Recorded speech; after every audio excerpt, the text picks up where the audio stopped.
time to get started here and get settled while we're simultaneously streaming on Facebook as well. So just get comfy for a second. We'll get started here just momentarily once our attendee list stabilizes.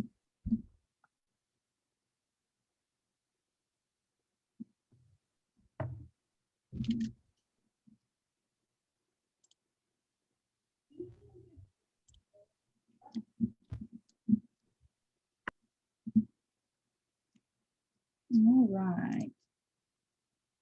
Got a good amount of people in here, stabilize a little bit. We'll let those people trickle in if anyone comes in a little bit later. If they're running behind, no worries. But just to kind of keep time frame in mind and respect everyone's timeliness on this Friday so you can get to your weekend. Yeah, we're still growing. Perfect.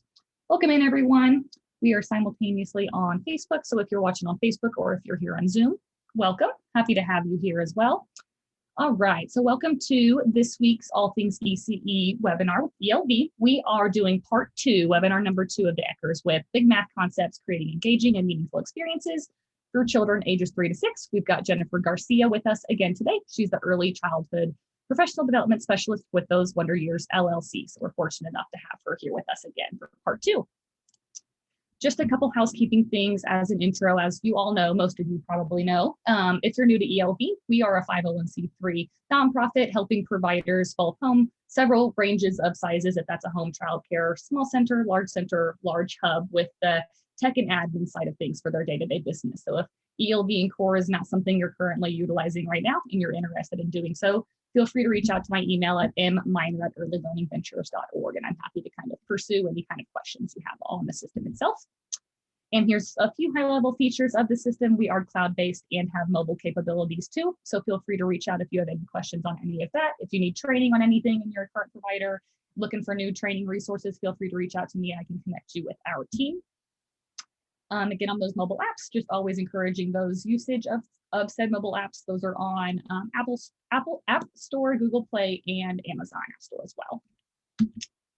And then, as you all know, most likely the Daniels Fund has covered the Colorado Shared Resources platform again for all of 2022. So if you are a Colorado-based ECE professional, you will receive a link to this platform if you do not currently have an account on the platform. So we are recording this. You will get a copy of the slides, the recording, and Jennifer's resources after this as well. So I will go ahead and turn it on over to Jennifer Garcia. As usual, feel free to put any questions in the chat, and those will be answered both through Facebook and Zoom to our guest speaker. Thanks, Jennifer. Go ahead and take it away. Thank you, Milena. Thank you, Early Learning Ventures, for this opportunity. Just a moment while I share my presentation and we'll get started. Milena, are you seeing what you're supposed to be seeing? Yeah, audience window, you're good to go. Okay, great. You never know sometimes. I know it. All right, big idea math concepts, creating engaging and meaningful experiences for children ages 3 to 6. And this is part 2. So welcome. Let's go ahead and go to the next slide, which it's not doing that. So we're gonna do something else. You try your computer keys too. Yeah. Okay. Is it moving for you? I still see slide 33, part 2 of the main Right. title slide. Bear with us, guys. Okay. Now what do you see? Still just title. Darn. Okay. I apologize, everyone. We're going to make this work in just a second. I'm going to stop share again and try it again.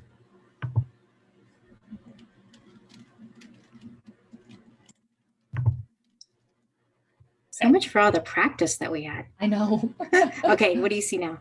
Yep, audience window part 2, and then go ahead and switch and see if that changes at all. Perfect, now you're good. Oh, good, okay.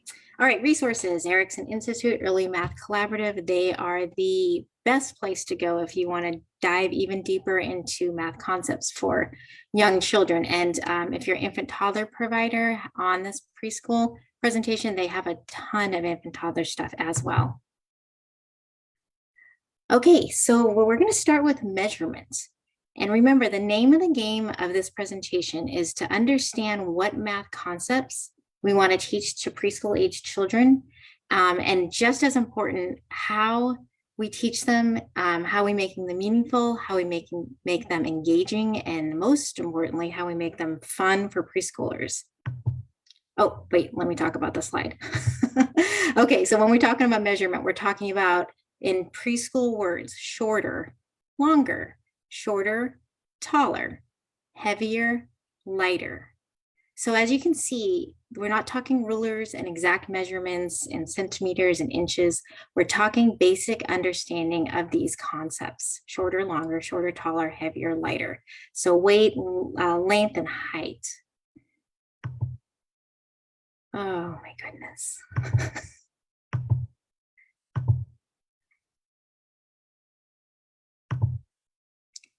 Okay, so what we can measure, things that are meaningful to young children. So pulling out, random, seemingly arbitrary, planned items to measure and weigh will expose children to the concepts of measurement. However, we want to make it more meaningful to young children. So think about what they're into, whether it's building. Children are always into seemingly how tall they're growing and what kind of growing foods they can eat to make them taller. Really pay attention to what makes them wonder, because these are the ways we can leverage their interests and their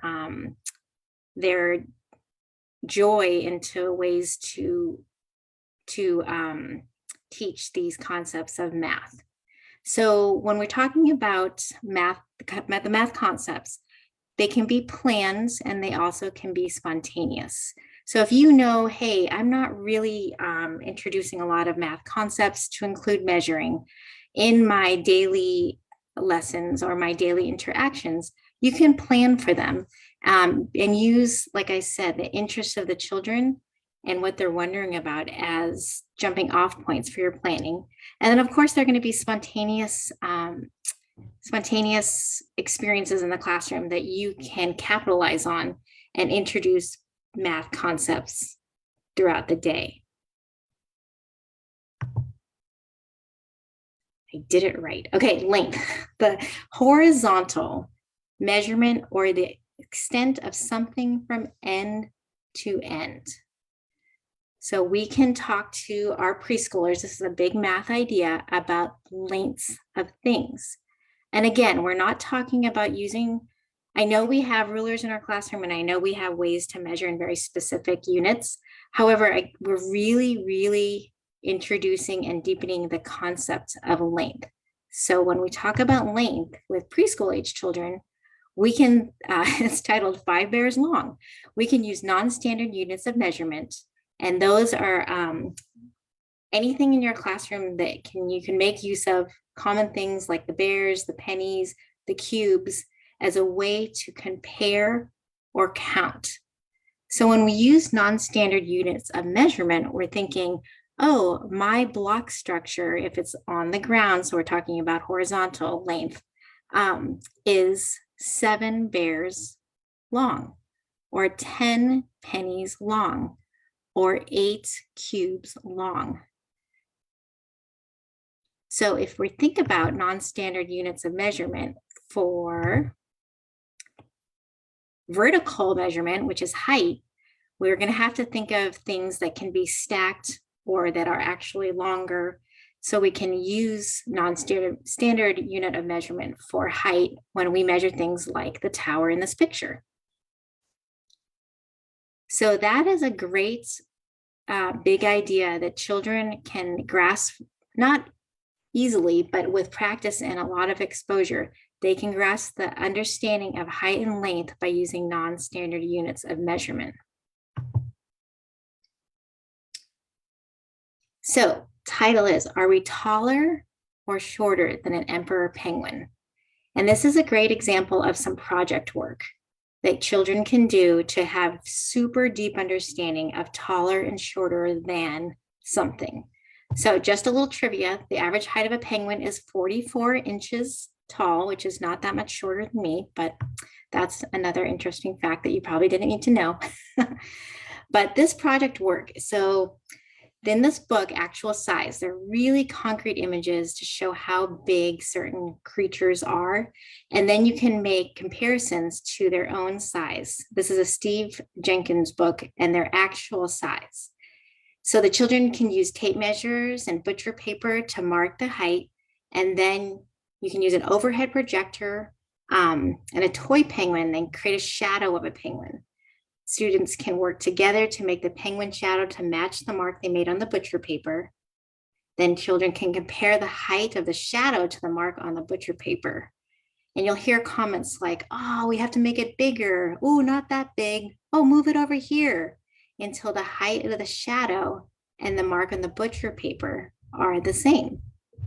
And then you can trace the shadow of the penguin, and then they can start comparing. And you'll hear them say things like, I'm the same size as the penguin, or I'm a little bit taller.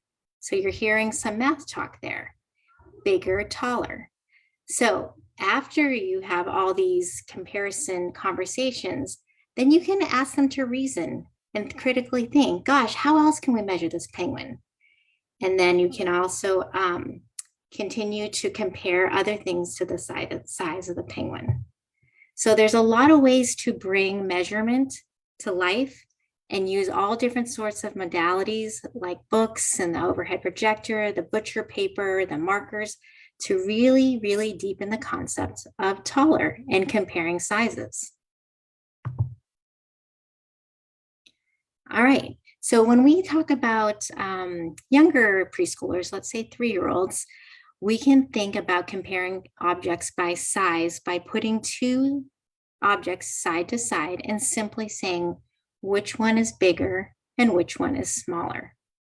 And as they start to really understand and deepen their understanding of bigger and smaller, you can add another medium. You can add medium. So now in the picture on the right, the teacher has put tape down on the floor, and she asked the children to gather items and put them in the small box, the medium in the middle.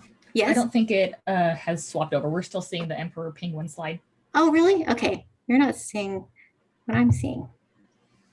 Well, I'm glad that you guys are thinking more about the emperor penguin, because I think that's a cool project, but let's see if I can move it along.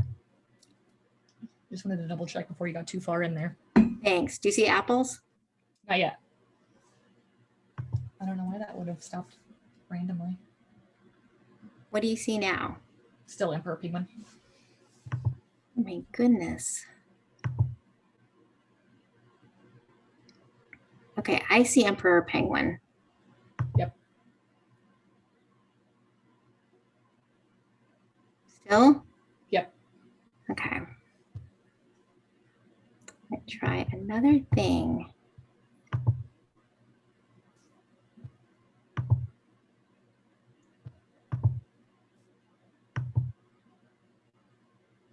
I'm going to refresh it and yeah, stop share and reshare. Yeah, that usually fixes it.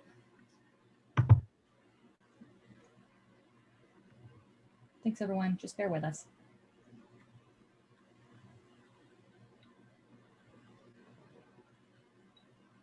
What do you see now, Melina? The discussion topics. Okay, so I'm gonna go slide over to the next slideshow. I'm just gonna get everyone dizzy and do this. I feel like if I touch anything else, it's gonna be,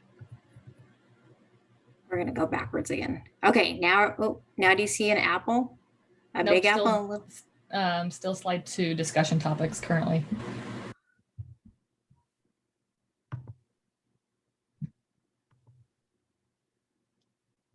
Okay, I'm trying something different.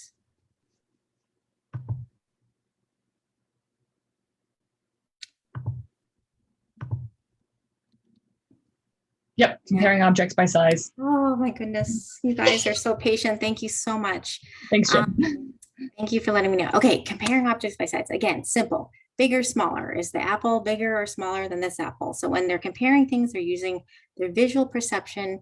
And when you're comparing the same things, like two apples, that's the starter version of comparing objects by size. And then, of course, you can move into more complex ways of thinking about it with different items involving the children in items that they use and see in everyday life, and then having them categorize them in what they think is small, medium, and large.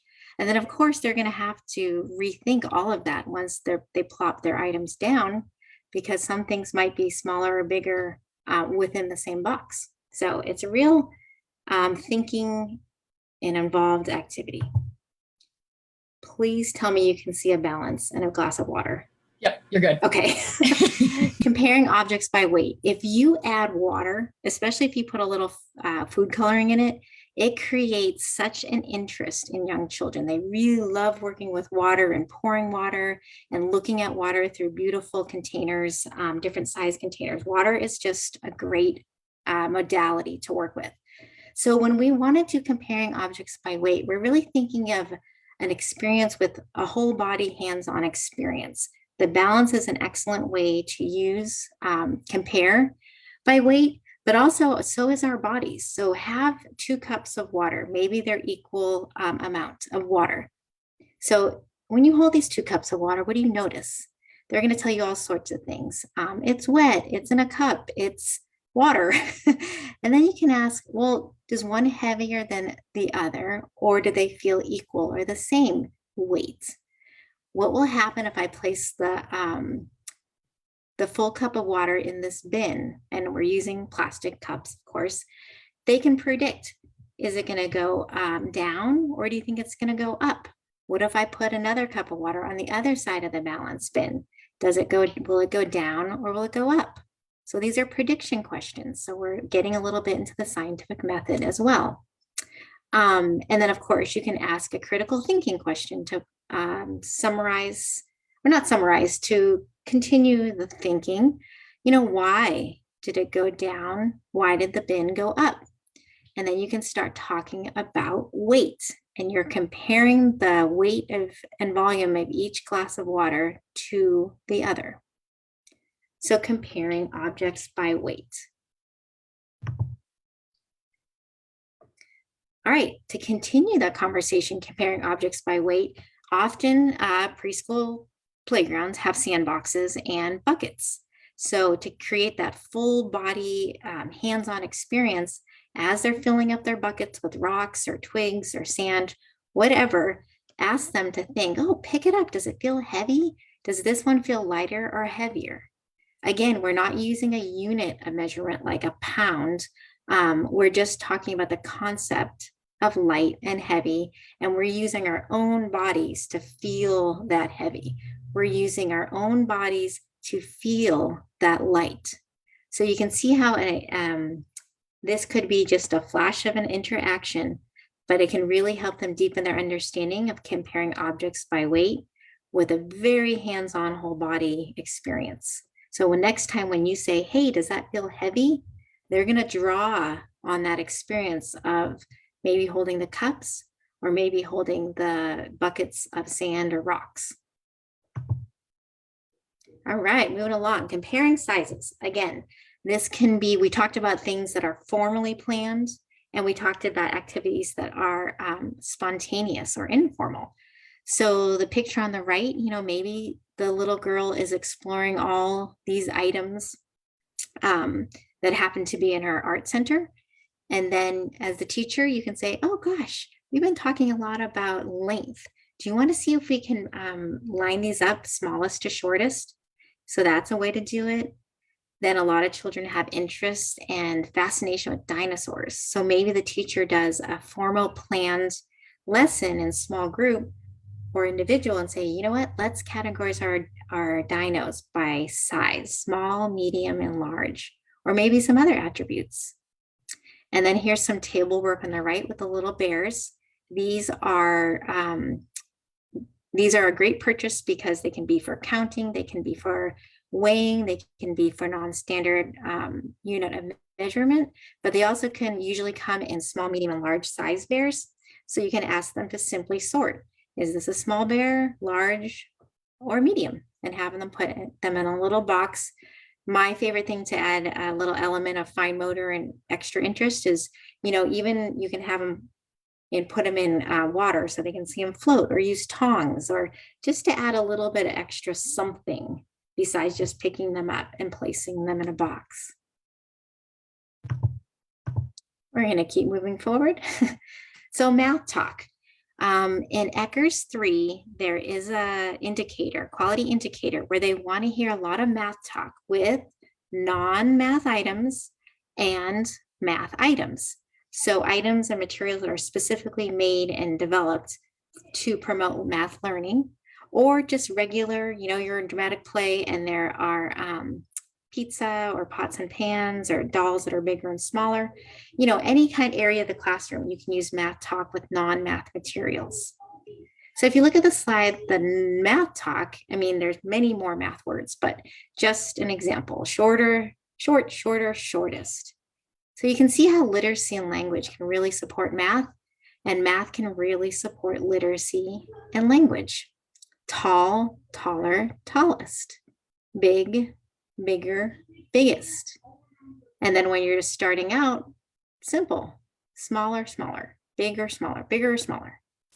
So we want to use a lot of math talk throughout the day with math items and non-math items, again, with the goal of expanding and deepening their understanding of these big math concepts and ideas. All right, so here is, I keep on saying we're not doing units of measurement. We're not talking inches, we're not talking centimeters, we're not talking pounds. And the reason is because the children that we have in our classrooms typically are at a developmental age where they don't have the capacity yet to conserve. So what that means is the amount stays the same even when the appearance changes. So what that means is when a child can conserve, she understands that the properties stay the same even when the physical appearance changes. So imagine the two sticks that are equal in length, like the one in the picture, and they're lined up evenly. So you can ask the child, are these the same length? And they'll probably say yes. But a child who can't conserve believes that if one stick is moved forward, that it's longer.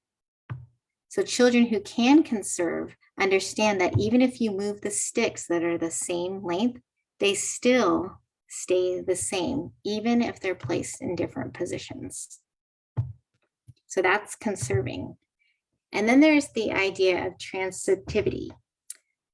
Okay, A equals B and B equals C. If A equals B and B equals C, then A and C are equal. So we're going to use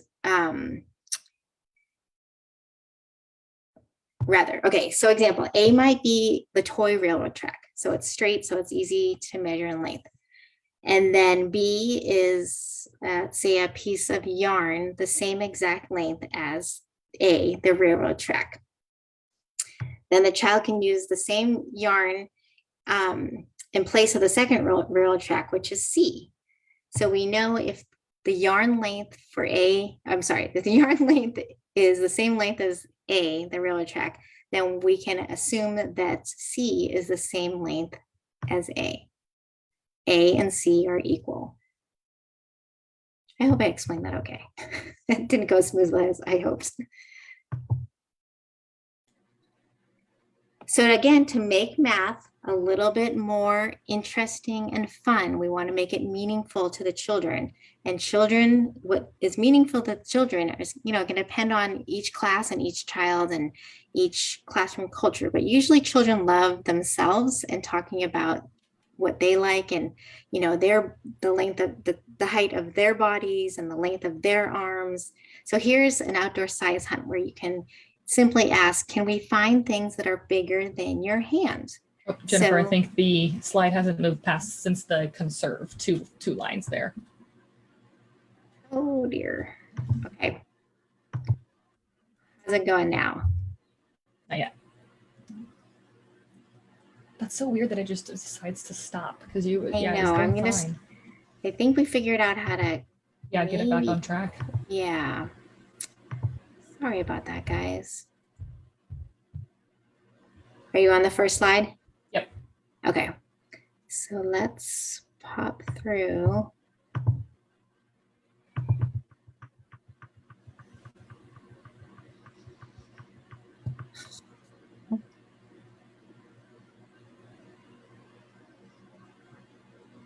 you didn't go to the first webinar, you're getting a little preview here. A little teaser. The fast forward version. And I know there's a faster way to do this, but again, I'm scared to click on anything else. It's still on the slide 1 though, so you'll probably have to undo and then redo for the screen share, and then it should pop up to where you're at based on our trial and error here. Okay, yeah, that worked. No, I want to get to.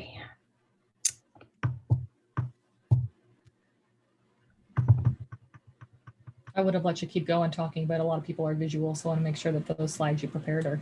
Oh yeah, I'm definitely visual as well. And okay, I have to stop share for a sec.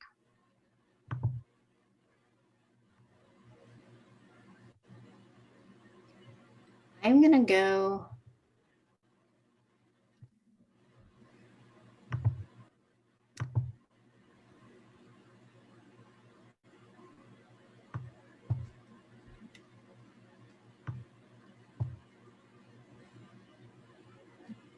Gosh, Helena, I'm having a little bit of a problem here because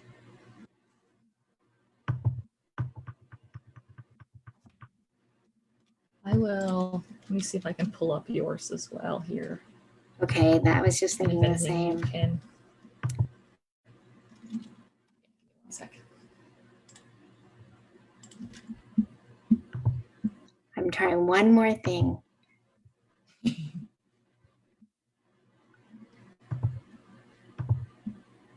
How's that? Do you see outdoor size hunt? Yep, outdoor size hunt. Okay, yes. I think I might just have to move through the slides quicker or something. Okay, so again, it's a fun activity. The goal is, you know, comparing objects by size. So the child has a hand and they love their hand. You trace it. You can use the tracing or just have them go outside and put things in their basket that are bigger than their hand or smaller, whatever you're working on.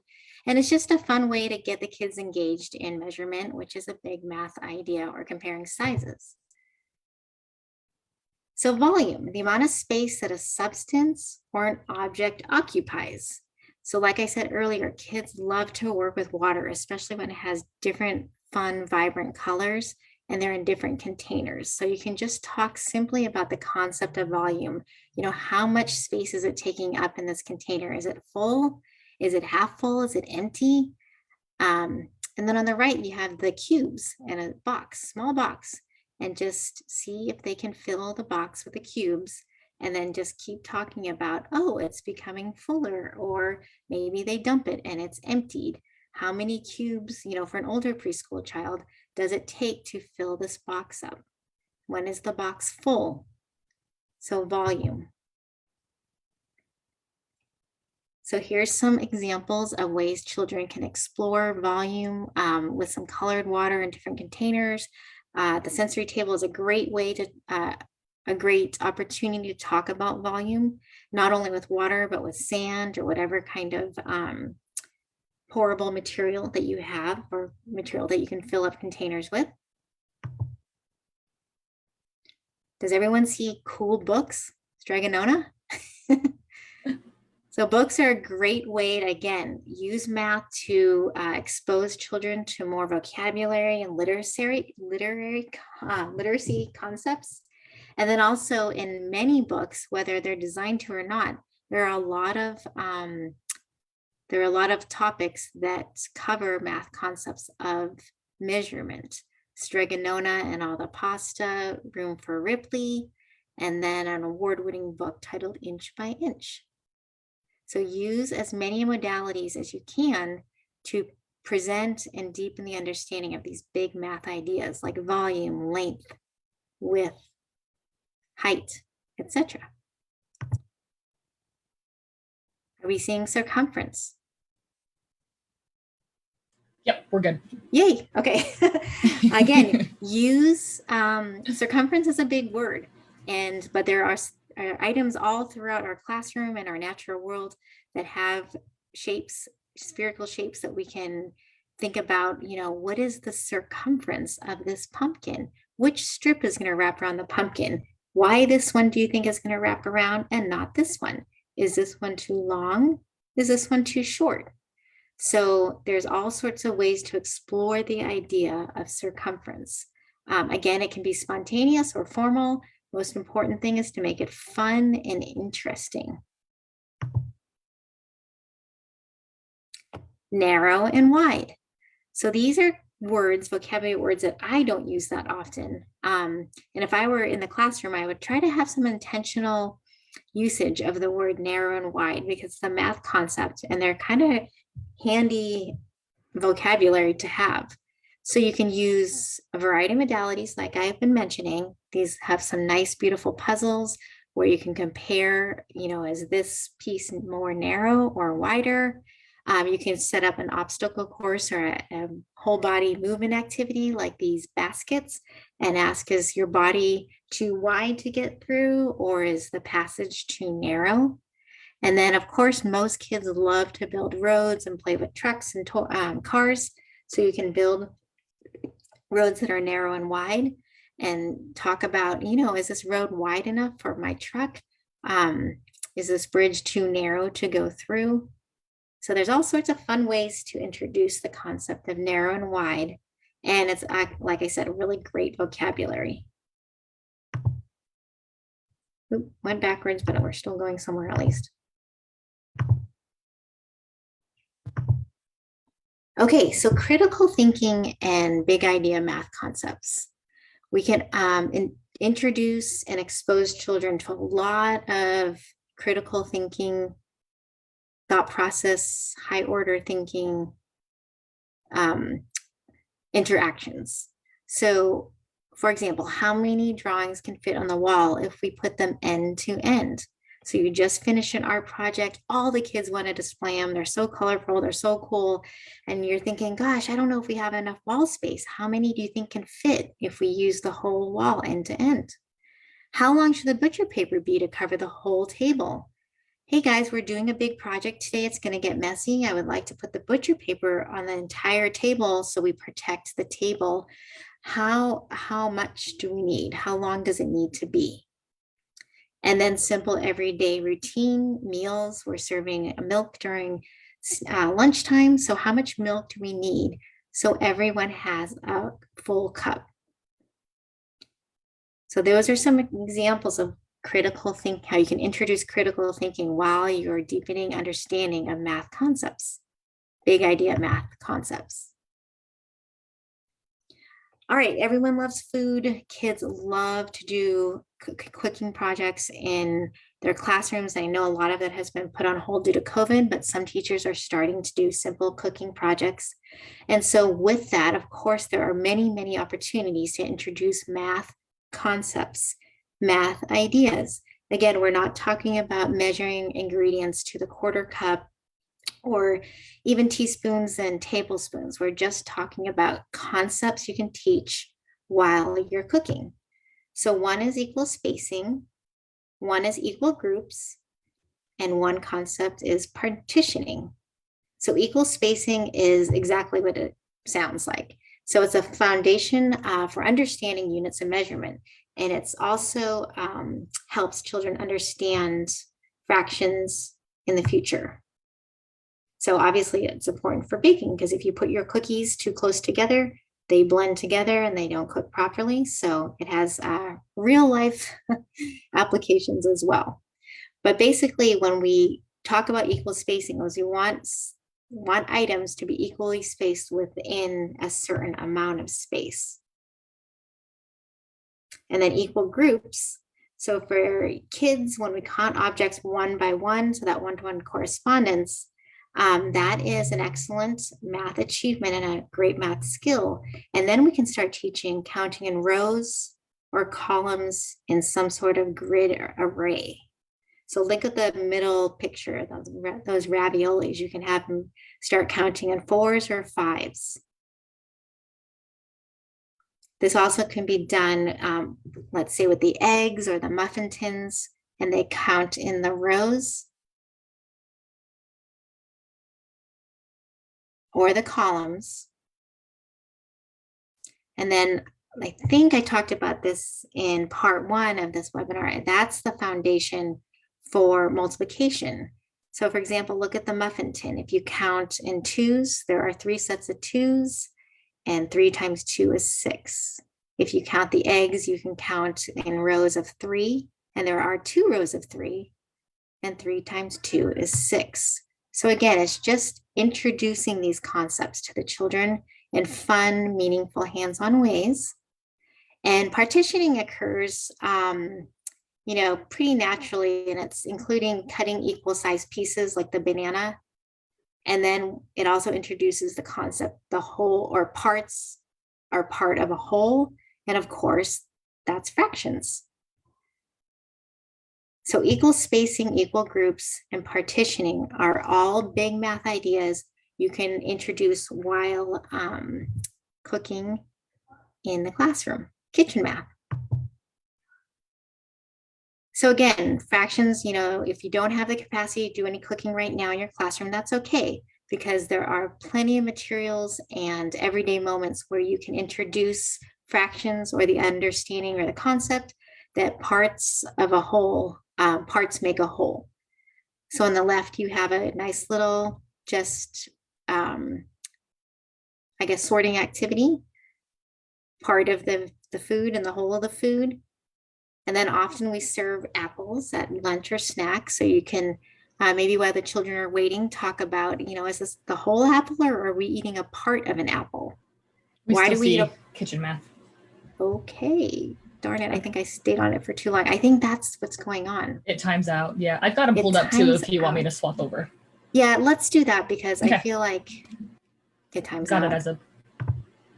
Yeah. All right. No problem. Just guide me as you need them. Absolutely. All right.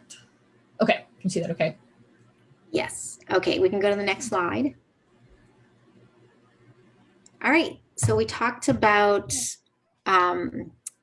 big idea math concepts with math materials and non-math materials. So math material are the wedges on the left that make a whole.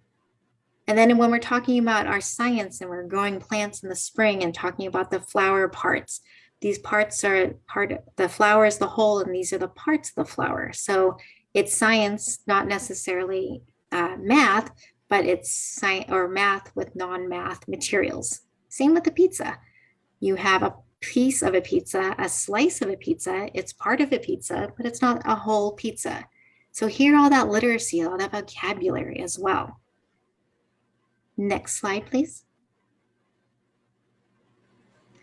All right, so we're going to talk about shapes. So shapes are one of the categories of materials in ECRS 3 that is required by the tool or the scale. And they just want at least 4 to 5 materials that promote shape, promote learning about the concept of shape. So when we talk about shapes, we're talking about teaching the attributes of different shapes, comparing shapes by their sides and number of angles and what is different and the same about some shapes and others.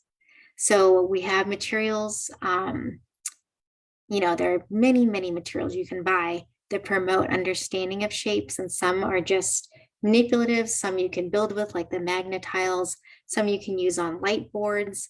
The bottom middle picture is the sailboat, so that's real hands-on manipulating, making new shapes.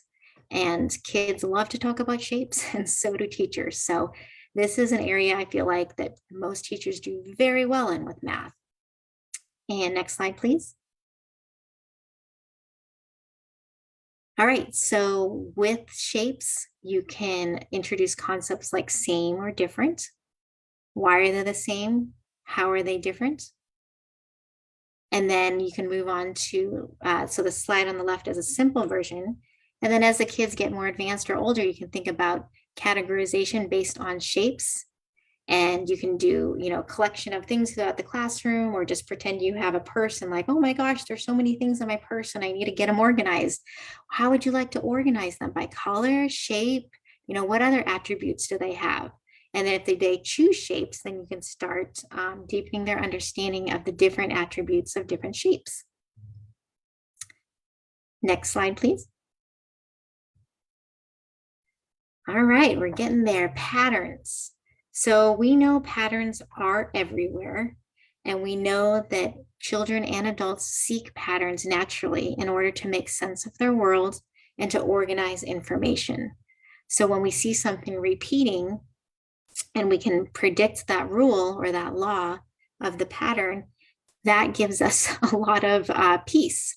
And there's obviously patterns in nature.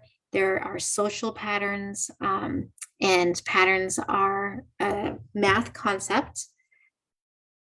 And we have many ways to teach about patterns and experience patterns, make our own patterns in the preschool classroom. Next slide, please. So on the left, these are just table blocks. Now the child may have started a pattern and the teacher comes over and says, hey, it looks like you're trying to make a pattern, or would you like to make a pattern? You can make a simple just color pattern, or you can do two attributes, the color and the shape. That might be the pattern isn't following a rule or a law, or there's nothing repeating. So you say, hey, how can we make this into a pattern?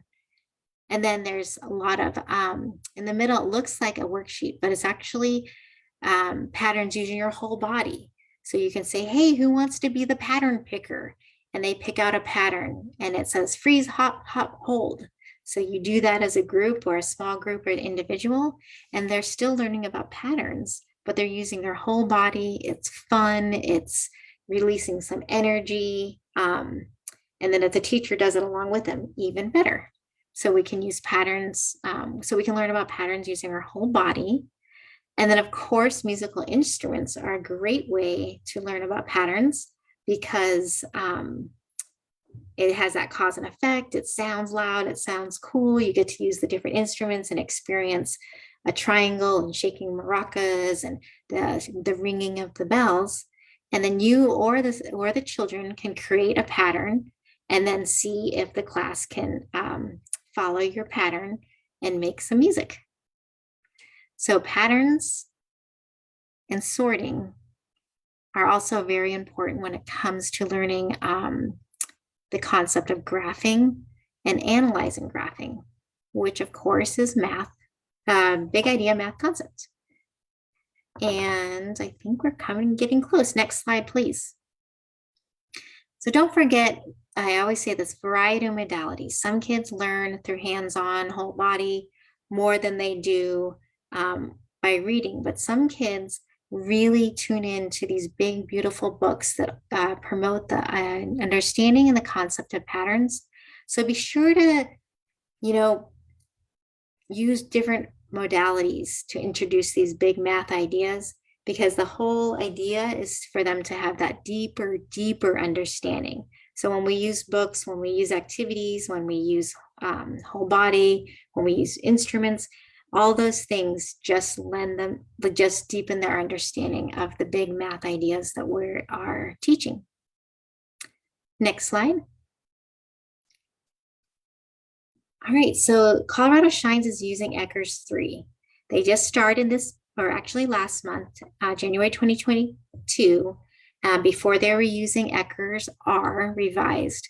But Eckers 3 material checklist for math items is a great guide to thinking, how many math items should I have in my classroom? How often should I rotate them? How can I make them accessible throughout the day for the children? So in the last webinar, we talked about the first two columns, counting and comparing quantities, and then we're talking about measuring and shapes today. So just take a look at this list and think, gosh, do I have these things? How many do I have? Do the children use them? Where are they? Are they inside? Are they outside? When a children use them, do I go over and help and teach, or do I just kind of let them use them because I'm not that interested in them? So it's just a list to get you thinking about how many math materials you have in your classroom, and furthermore, how we use them to teach big math ideas or big math concepts. And next slide, I think we're almost done. In Eckers 3, item 23, math materials and activities, Eckers 3 really emphasizes to have the right materials that promote math learning, and then to also have the interactions So it's not just good enough to have the stuff anymore. You have to have teaching interactions. So a lot of times math games are kind of vague and children aren't sure how to use them or set them up. So they want to see you helping set up a math activity. And then we know children learn, 7.2, we know children learn more when it's something's meaningful to them, or you can integrate the learning. So you can have math items and activities related to whatever theme or interest the children have at that time. And then we talked about earlier in the presentation in the webinar, asking reasoning questions while using math materials and doing activities. So those how questions, why questions, and prediction questions, which are very much related to the scientific method, as you can hear. So when you have your Ecker's observation and observers in the classroom, and you're really hoping to promote your math learning, don't forget to have the stuff. And don't forget to have these interactions, not only with math materials, but with the non-math materials too, like the pizza and dramatic play or the music and movement activities. Those are all can be math. All righty, I think the Lakeshore giveaway. So thank you, Ben, the regional manager of Lakeshore Learning Materials. He has donated one material per webinar. And this webinar, we're giving away a balance, which can help the children understand more deeply the concept of heavier or lighter in weight. So Milena is going to choose the lucky winner. All right. Today, based on today's the 18th of the month, so we're going to keep going with that trend like last time. So today's lucky winner of that prize from Lakeshore is Tara Hammer. So Tara, congratulations. Both Jennifer and I will be in touch with you next week so that we can get that prize to you. Thanks so much, Jennifer, for tuning in. Congratulations. And Tara. Yay. Congratulations, Tara. I hope you enjoy that. If you already have one, you can maybe bring one outside and keep one inside, something like that, now that the weather is getting better. And I do want to, again, thank you everyone for your patience with that slideshow. And Milena, thank you for coming to the rescue. Absolutely. I very much appreciate it. No worries. Let's see if we've got any questions in here. We've got some viewers on Facebook, and then we've got Jennifer Freed from Little Peaches just logged on. Love these ideas, whole and part. Love it. Hey, yeah, good, Jennifer. Glad you were able to kind of get some use out of that. That's awesome. You'll get the slides and recording sent to your email too. So if anyone else has any questions, feel free to use some time here at the end to enter those in. If not, we will kind of let everyone take some time to type those in if so. If not, Jennifer, anything else you'd like to add today? No, I just want to extend my appreciation for all the providers who tuned in and all the providers that are just making early learning fun and meaningful, and all the care they provide for the children and families. It is very encouraging. Absolutely. All right. We've got Ty on Facebook saying, thank you, Jennifer and Milena. This was great. Thanks, Ty. Appreciate it. Thank you, Ty. All right. Keep an eye on the chat here. If anyone else has anything, feel free to type that in. Yeah, congratulations, Tara. We'll be in touch to get that to you.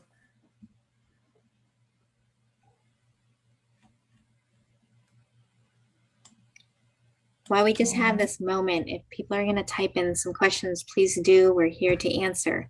But so Tara won the balance, and I had a balance in my classroom for many years, and to be honest, didn't use it that much. But what Ecker's is looking for is not only that you have it and obviously you use it, but to have items near it or next to it or in it, in those little bins, so that the children, when they go to it, it's not just like, okay, this goes up and down. So you want to create activities that are very accessible and ready to use, or else you might not get credit for that balance. So if you have to have 10 math items, they might not count the balance if there's nothing next to it for the children to compare weight. Just a little tidbit there for you. Sure. Thanks, Jen. Yeah. All right. All Doesn't right. look like we have anything else. So we will wrap it up there, give you guys some time back to your Friday, and hope you all have a great weekend. If you have not already registered, Jennifer's got 2 other webinars coming up with us in March. So do be sure and check out. It'll be in the post-webinar messaging as well. So those of you who did register and attend today will get a 1-hour certificate as usual, along with the slides, the recording, and the resources as well. So be sure and register for next month's webinars, and we'll see you all next time. Thank you so much, everyone, for tuning in. Have a great Friday. And thank you so much, Jennifer. We appreciate your time as always. Bye, everyone. Likewise. Thank you. Bye, everyone. Bye, everyone.